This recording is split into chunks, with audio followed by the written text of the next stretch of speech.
nasta'inuhu wa nastaghfiruh wa na'udzu billahi minasy syururi anfusina wa min sayyiati a'malina. Asyhadu an la ilaha illallah wahdahu la syarikalah wa asyhadu anna Muhammadan abduhu wa rasuluhu alladzi la nabiyya wa la rasula ba'dah. Allahumma shalli wa sallim wa barik ala Muhammad wa ala alihi wa sahbihi wa man tabi'ahum bi ihsan, amma ba'd. Surat Al-Baqarah ayat 283. A'udzu billahi minasy syaithanir rajim.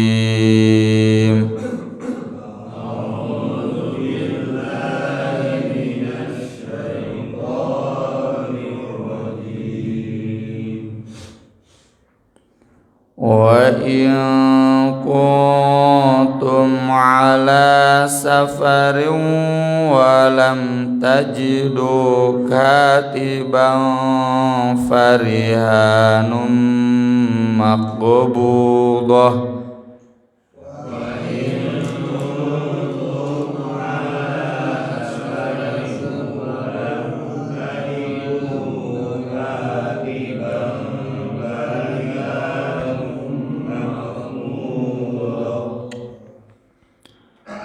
Fa in amina ba'dukum ba'dan falyu'addil ladzi tumina amanatahu wal yattaqillaha rabbah.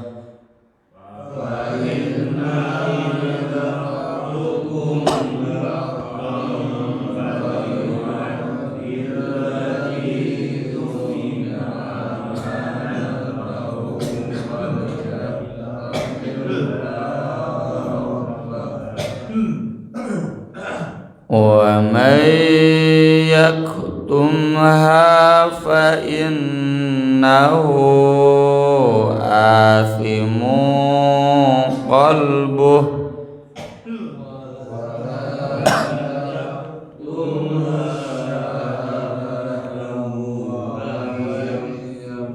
Kaliwat wa la taktumus syahadah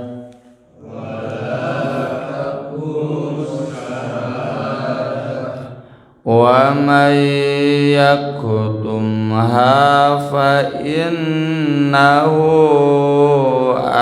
athimun qalbuh.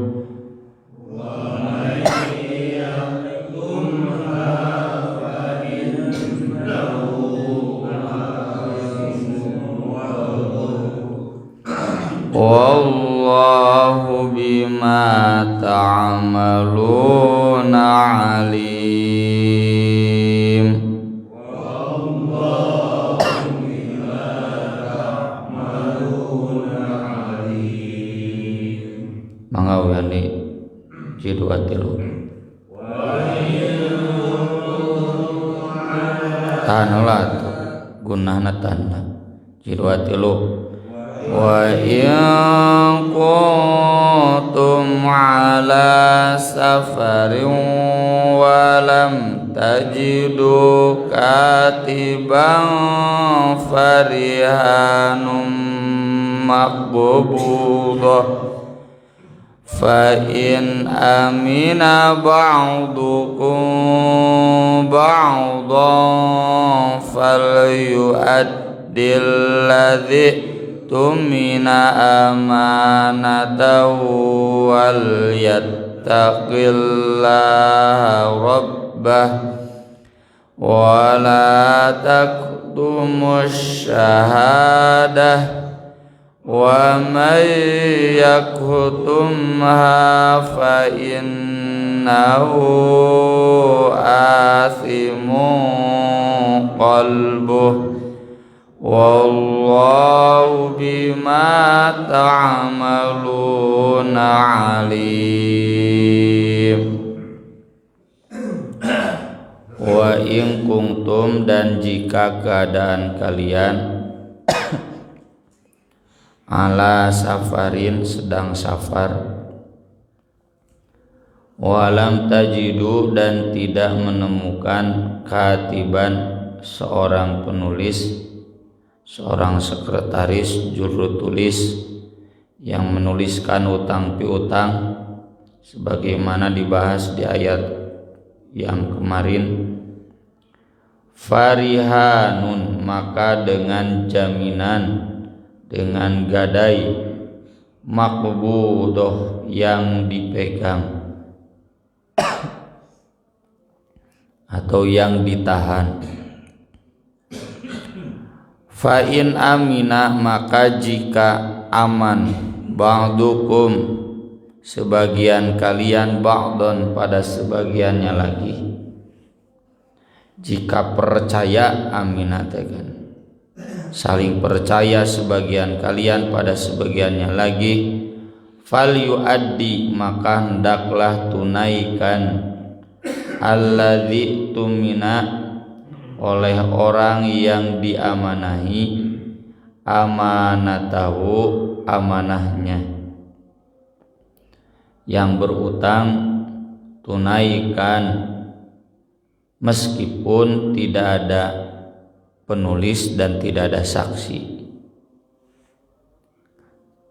Jadi kalau aman saling percaya, tidak perlu ada penulis, tidak perlu ada saksi. Dan yang amanah punya utang, bayar. Wal yattaqillaha rabbah, dan takwalah kepada Allah sebagai Tuhannya. Disama ya, dalam hal riba ittaqullah, ini dalam utang juga ittaqillah, kudu sieun ka Allah. Karena utang sebagaimana sudah sering kita bahas itu dosa. Wala taktumus syahadah, dan janganlah kalian menyembunyikan kesaksian. Wa may yaktumha, dan siapa yang menyembunyikannya, fa innahu athimun qalbuh, maka sungguh itu berdosa hatinya. Kalian di sini ditujukan kepada yang tadi berutang, meskipun tidak ada penulis, meskipun tidak ada saksi, jangan kemudian menyelewengkan kesaksian sendiri.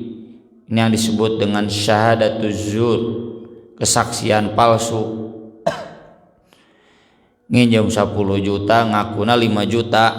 Nah itu athimung qalbu, dosa, hatinya bermasalah. Wallahu bima ta'maluna alim, dan Allah Maha mengetahui apa yang kalian amalkan. Ayat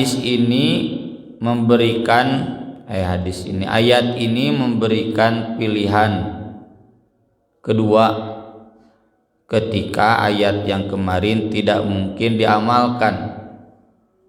Jadi kalau tidak ada sekretaris, tidak ada saksi, boleh yang meminjamkan uang itu minta barang jaminan, barang gadai, agunan. Dan ini menjadi syariat gadai di dalam Islam. Jadi gadai itu ada dan disebutkan di sini di dalam ayatnya boleh, dan gadai itu konteksnya dalam utang piutang. Pertanyaannya, apakah gadai itu harus ketika dalam safar? Kan di sini disebutkan dalam safar. Yang kedua, apakah gadai itu berlaku kalau tidak ada penulis? Kalau ada penulis berarti nggak perlu gadai tulis termasuk kalau ada gadai berarti nggak perlu ditulis. Yang ketiga, apakah barang gadai itu harus ditahan? Tidak boleh ada di peminjam uangnya. Jawabannya, ayat ini tidak menjadi syarat ayat ini hanya kalimat berita pilihan, sama dengan fa in khiftum wa in khiftum alla tuqsitu fil yatama fankihu ma taba lakum minan nisa masna wa thulatha wa ruba'. Itu bukan syarat tapi itu pilihan. Kalau kalian takut tidak bisa adil dalam hal mas kawin kepada anak yatim, maka nikahilah yang lain, jangan menikahi anak yatim. Kan bisa 2, bisa 3, bisa 4. Jangan dipahami berarti poligami teh kalau konteksnya takut tidak bisa adil kepada anak yatim. Konteks ayat itu orang Arab kalau ada anak yatim kaya perempuan itu pada ingin menikah. Kenapa? Agar tidak perlu bayar mas kawin dan agar bisa ikut menikmati harta anak yatim tersebut. Nah, itu nggak boleh, haram di surat An-Nisa bagian awal. Dan kalau kamu ada takut, waduh saya nikah di sini jangan-jangan niatnya nggak lurus, kata Allah, ya udah jangan nikah anak yatim, nikah sama yang lain. Bisa 2, 3, 4. Itu hanya pilihan bukan syarat. Jadi kalau takut ya boleh silakan, bukan berarti ketika ingin poligami maka harus dalam konteks dalam konteks takut tidak adil kepada anak yatim, bukan. Ini juga sama, hanya kalimat berita. Kalau sedang safar tidak ada penulis maka boleh bukti utang piutang itu dengan barang gadai. Bukan berarti menggadai itu harus ketika safar, bukan berarti tidak perlu ditulis. Kan konteksnya kalau nggak ada penulis nggak apa-apa, gadai juga ditulis biar jelas.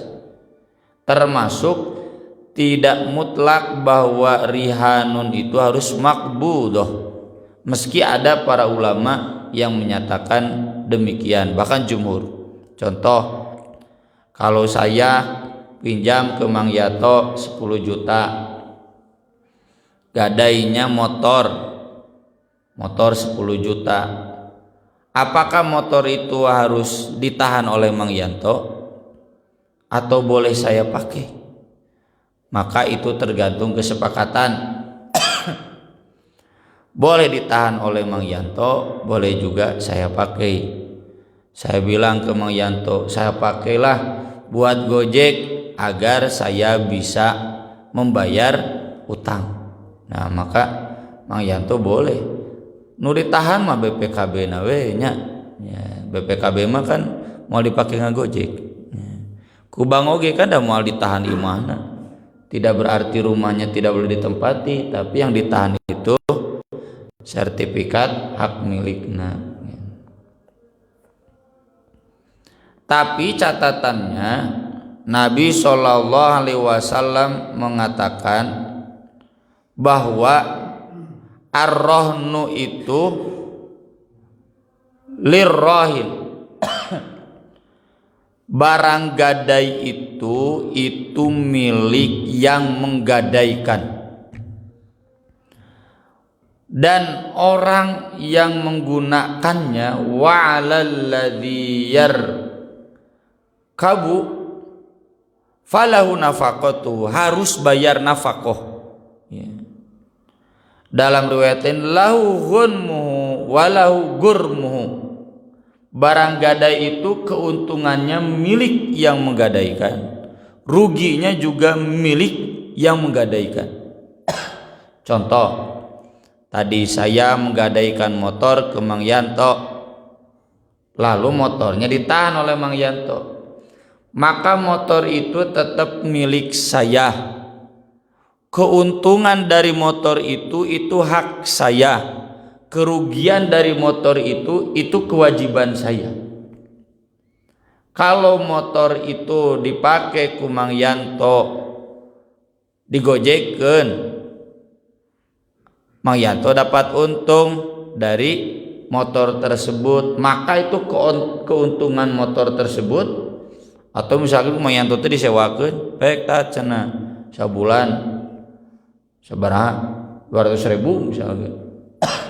Maka 200.000 itu uang saya, bukan uang Mang Yanto. Kalaupun kemudian ku Mang Yanto teu dipake tuluy rusak sabulan teu dipake teh mesinna nya katiisan wae, itu pun kerugiannya tanggung jawab saya. Kalau kemudian susut, maka itu tanggung jawab saya.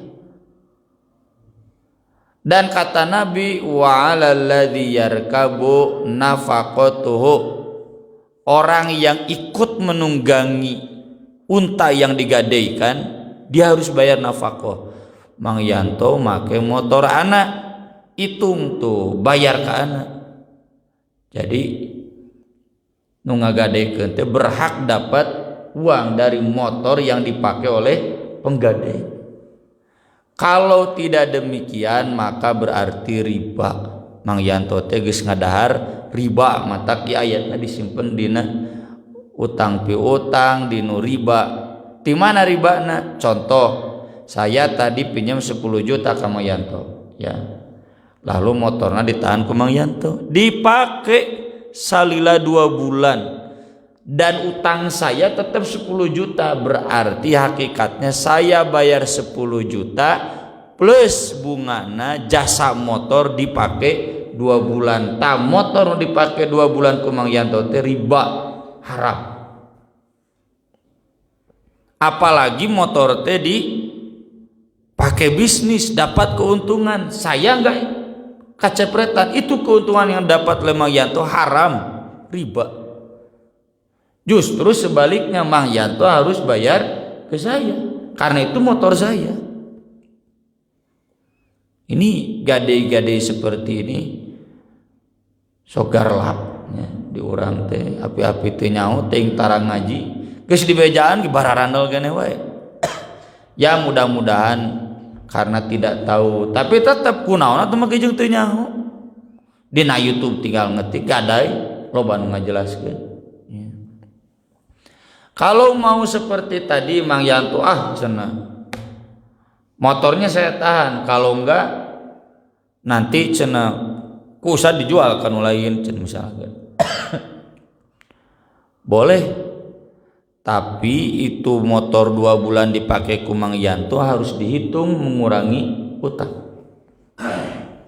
Contoh 2 bulan teh sabaraha 500.000, berarti saya hanya wajib membayar 9.500.000. Nah itu jadi nggak riba. Atau ku Mang Yanto teh eta motor teh dipakai usaha, misalkan usahana Mang Yanto teh ekspedisinya JNE, boga JNE kurang kendaraan ye, atau boga depot kan butuh kendaraan loba, tambah kendaraan tambah galon kan. Maka itu harus dihitung keuntungannya. Sebutlah dalam 2 bulan itu motor itu menghasilkan keuntungan 1 juta. Berarti utang yang harus saya bayar ke Mang Yanto hanya 8.500.000. Nah itu halal. Ieu nu doraka di lembur ngagadekeun sawah. Sawahna ditahan kuno boga kuno nginjemkeun duit. Tuluy sawah teh dipelakan kusaha kuno nginjemkeun duit 1 tahun 2 tahun 5 tahun. Saya yang menggadaikan sawah contoh nggak dapat apa-apa dari tanah itu, padahal itu tanah saya dan tidak mengurangi utang saya.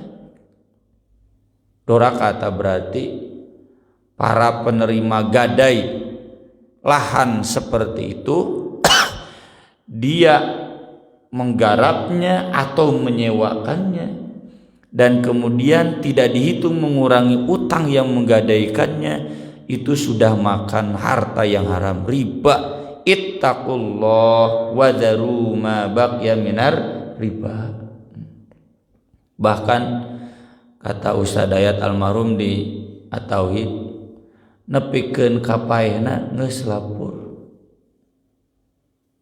Ya, padahal nggak bisa berpindah hak milik kecuali dengan akad baru. Gadai itu nggak memindahkan hak milik, kan kata Nabi tadi. Ar-rahnu itu lil marhun. Ya. Lahu gunmuhu wa lahu gurmuhu. Ya. Tidak bisa memindahkan hak milik.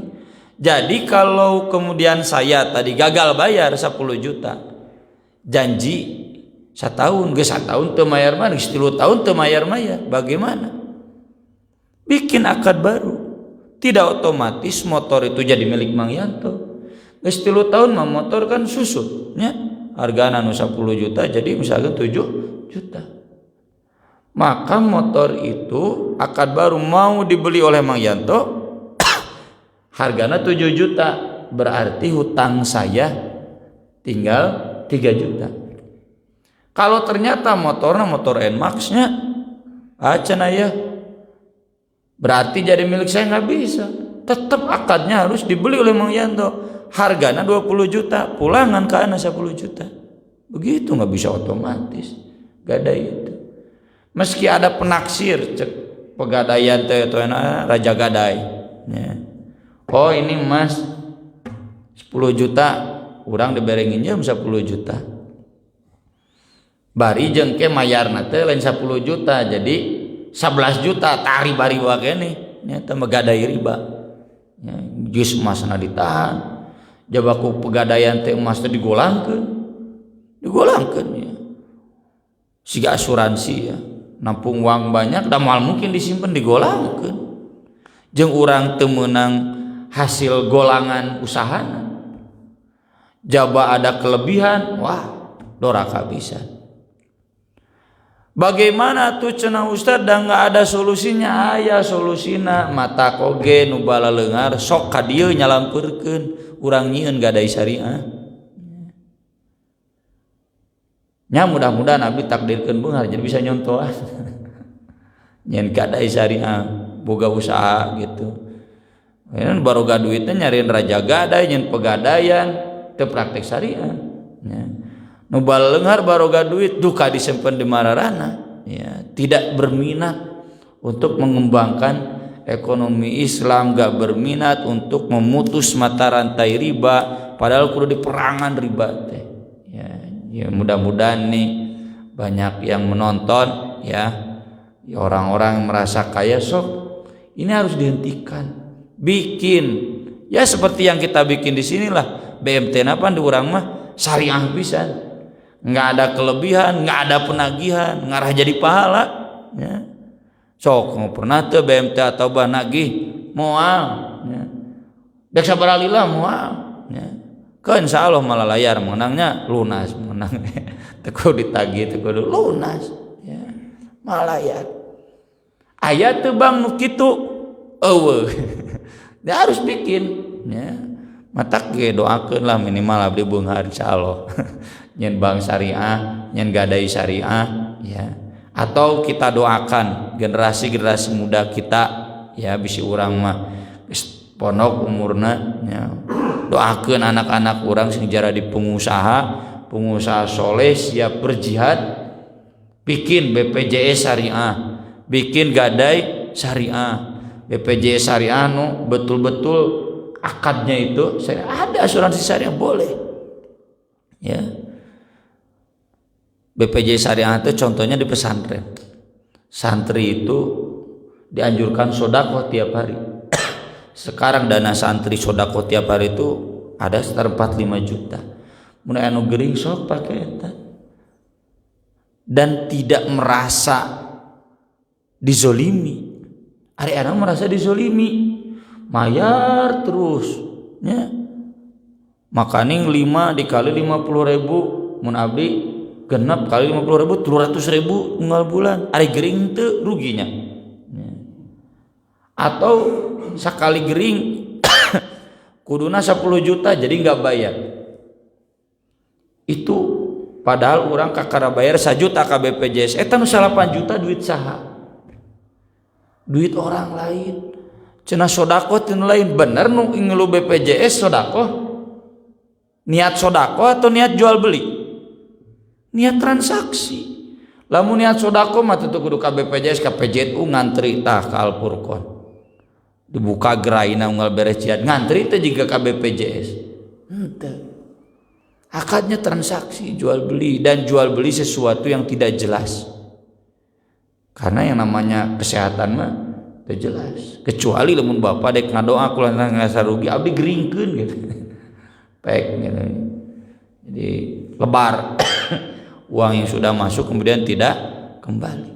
Nah itu model seperti itu gak benar. Apalagi uang BPJS itu digolangkeun siga jiwasrayapan, wah bisa dikorupsi, bisa digolangkeun.